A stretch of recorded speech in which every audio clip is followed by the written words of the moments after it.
From cameras, we're going to turn our attention to post-production, specifically effects, and probably no company is better known for effects than BorisFX. Peter McAuley is the Senior Product Manager for BorisFX. They've just released a new product that we want to learn a lot more about. Welcome, Peter. Good to have you with us. Thank you for having me on the show, Larry. It's a pleasure to be here. Give us a one-paragraph summary of what BorisFX is. BorisFX as a company is well, let's see, we're answering VFX problems for video editors and compositors worldwide. And the latest news is? Boris Continuum Complete 9. I just remember 8 came out last year. What have you guys been up to? Well, in the last 18 months since BCC 8 arrived on our doorstep. Was it 18 months ago? 18 months ago. So with 9, what we've done is we've added 9 brand new filters, very exciting.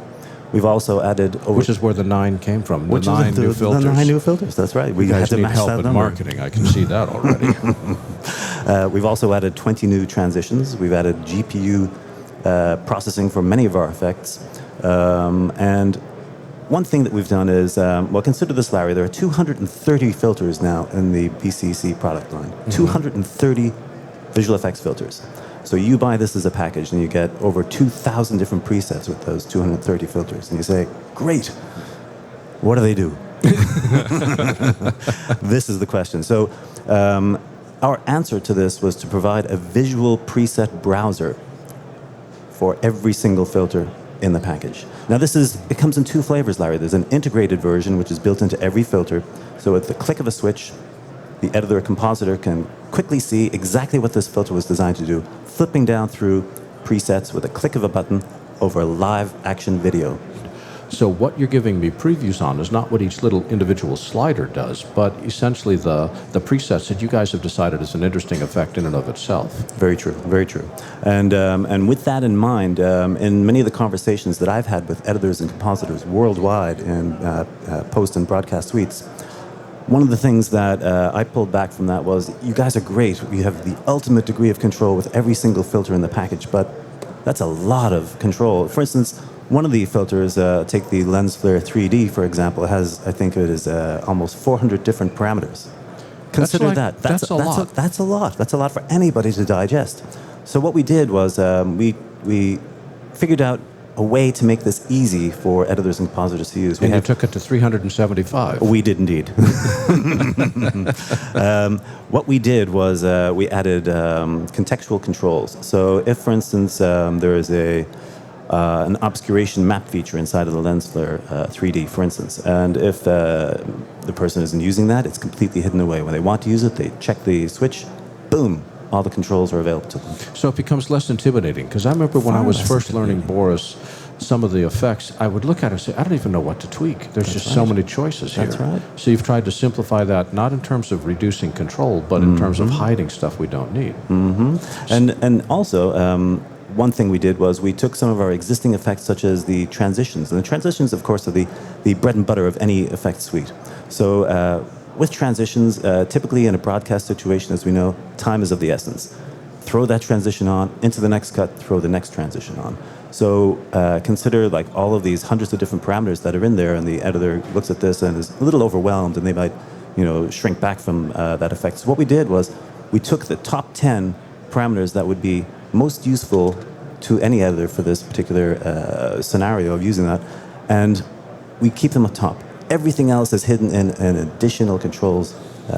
That was a really good point. One of the filters that I enjoyed a great deal is the ability to make a car disappear or a body disappear. Right. I love that in 8. And yet the 2 most important effects controls for that filter, one was at the very top and one was at the very bottom. And if you didn't know about the one at the bottom, you could never get that effect to look right. That's right. Changing the stacking order of those controls is a huge difference, because it makes it a whole lot more accessible. Indeed. You're going to tell us what the 9 new filters are? You're just going to tantalize us by saying there's 9 there and not mention what they do. Well, let's have a quick overview of them. We have stayed true to our vision from the beginning of the company. So we're looking at image restoration tools such as the Magic Sharp and lens correction filters. Magic Sharp brings image sharpening to the next dimension. It's we all know about unsharp masking tools to enhance detail contrast in an image. We've gone well above and beyond that for this. No more black and white fringing around an image when you're really pushing detail, but just raw sharpness. Lens correction for GoPro enthusiasts. click of a button. Because it's a wide-angle lens, you want to take out that fisheye feel. Absolutely. Drag and drop, boom, you're done. Plus presets for the different wide, medium, and narrow lens distortions that might go with GoPro. We've got a vignette for like in-lens barrel distortion with blur and color. What else is in there? A two-strip Technicolor effect, which is very cool. Chroma Key Studio, which encompasses all of our keying products into one single unified interface. Yeah. But Beautiful. what happens if you got bad lighting? Well, with bad lighting, we can correct that in the Chroma Key Studio because we have a pre-key cleanup feature, which goes and it'll turn that green screen with any kind of mottling from bad lighting into a single flat color with the click of a switch. It's amazing. It's truly the way to go with keying. In addition to that, we've got a new laser beam effect. We've got a 3D pan and zoom effect now, which is tremendous and very fast. And we've got two very exciting filters called grunge and edge grunge. So if ever you wanted to create some grungy looking stuff. Can you create an effect for Continuum 10 that says create an alien spaceship? That would, I think, there's a need for that. Every time I turn around, somebody's creating a new alien spaceship. There's money to be made in that. Where can people get this? And when does it ship? And what does it cost? And does it work? Okay, so let's answer those questions quickly. It is shipping as of Monday from NAB. So shipping now for Adobe hosts and for Avid hosts. In about a month, we'll be shipping for OFX hosts. That would include Vegas and, of course, DaVinci Resolve from Blackmagic. In about a month after that, we'll do the FX Plug API. And so that'll include Motion and Final Cut X.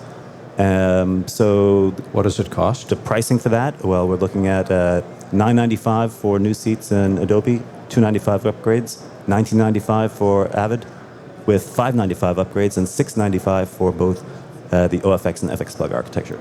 They do that just to confuse you, don't they? And no. Does it work? It works tremendously well, and it's available today.